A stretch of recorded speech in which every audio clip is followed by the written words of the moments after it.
The polls have now officially closed and votes will soon be in, but one set of votes is already in and they're sweeter than most. Yeah, LEX 18's Kaylee Randall visiting the Lexington Children's Museum to see how they're educating the younger generation on elections.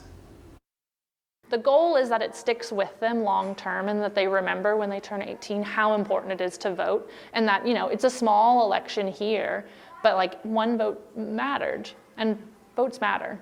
Thousands of Americans made their way to the polls and casted their votes, and so did 19 kids during the Lexington Children's Museum election camp. I think that because the conversations are happening at home and a lot of adults are taking their kids with them to the polls and voting with them, that it's, they get to watch their adult do it, but here at camp they get to actually have a vote. Mary Franny, the museum's play and learning director, says the camp allows kids to crunch into the knowledge on how to cast a vote, create a campaign, what an election is, and how to convince people to side with your candidate. And they talk about why it matters, and we talk about, the different parts of it, and break it down in a really easy way so they can hear their adults at home talking about elections and what they're doing today, but here they get to be a part of it. Harvard conducted a study earlier this year that found that young adults are less likely to vote in 2024 compared to 2020.